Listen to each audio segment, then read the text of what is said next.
बारे में कोई औपचारिक पुष्टि नहीं है, लेकिन इसका संकेत क्या है? देखिए भविष्य जी, प्रशांत किशोर पहले बीजेपी के लिए काम कर चुके हैं और अब कांग्रेस उनको नहीं लेगी क्योंकि उनको उन पे विश्वास नहीं, क्योंकि वो पेमेंट पे काम करते हैं, तनख्वाह पे काम करने वाले लोग। और कर्नाटक चुनाव के अंदर जिस टीम की वजह से कांग्रेस जीती, उस टीम का श्रेय या उस टीम का साथ अशोक गहलोत जी भी लेना चाहते हैं, क्योंकि वो यहाँ एक बार फिर से सीएम बनने के सपने देख रहे हैं। सपना देखना भी चाहिए और उनको लग रहा है कि मेरी ऐसी योजनाएं हैं कि लोग मुझे वोट देंगे। तो मैं उनको बता दूं कि उन्होंने भी कर्नाटक के अंदर बिल्कुल हमारे मुख्यमंत्री अरविंद केजरीवाल जी के नक्शे कदम पे काम किया, बड़ी खुशी होती है। उन्होंने 200 यूनिट बिजली देने की बात कही, भारतीय जनता पार्टी ने गैस सिलेंडर सस्ता देने की बात कही। ठीक है, ये समय हुआ। अभी मैंने कल देखा कि प्रवीण भाई तोगड़िया, जो कभी विश्व हिंदू परिषद के बहुत बड़े प्रखंड नेता हुआ करते थे, और मोदी जी के आने के बाद उनका क्या हुआ वो सब पूरा पूरा देश जानता है उनके बारे में। तो वो कल एक बयान दे रहे थे। उन्होंने कहा कि भारतीय जनता पार्टी को समीक्षा करनी चाहिए, उनको करोड़ों लोगों को रोजगार दो, करोड़ों वोट आ जाएंगे। गृहिणी करोड़ों है, उनको आप सस्ता सिलेंडर दो, वोट मिलेंगे आपको।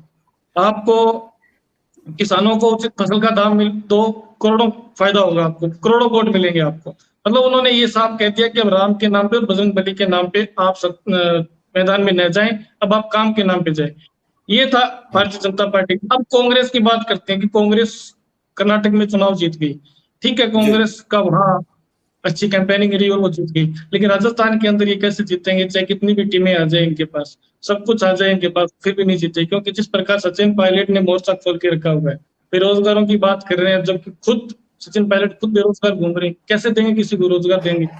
और वो अपनी बेरोजगारी का लाभ युवाओं के नाम से बेरोजगारी का झंडा लिए घूम रहे हैं। ये राजस्थान का दुर्भाग्य है। ये कुछ 3 मुद्दे लेके आए थे गहलोत, वसुंधरा जी के खिलाफ। उन्होंने भ्रष्टाचार के मामले उजागर करने की बात की। कल एक पोस्टर लगा हुआ था कि आप संजीवनी घोटाले पे क्यों नहीं बोलते, और जिस प्रकार से राजस्थान का पेपर लीक की घटनाओं को लेकर वो मुखर हो रहे हैं, तो ये मुद्दों से भटकाने का काम कर रहे हैं सचिन पायलट जी।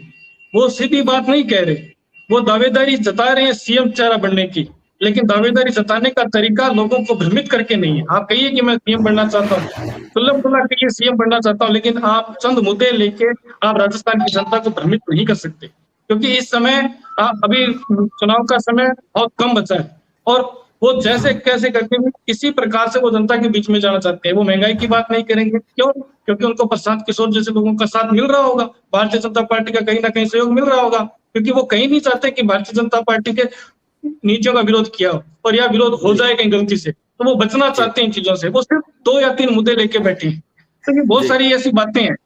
तो आज अगर अपने जो बीजेपी के नक्शे कदम पर जो सचिन पायलट चल रहे हैं, उससे फायदा कुछ नहीं होने वाला, कोई फायदा नहीं होने वाला।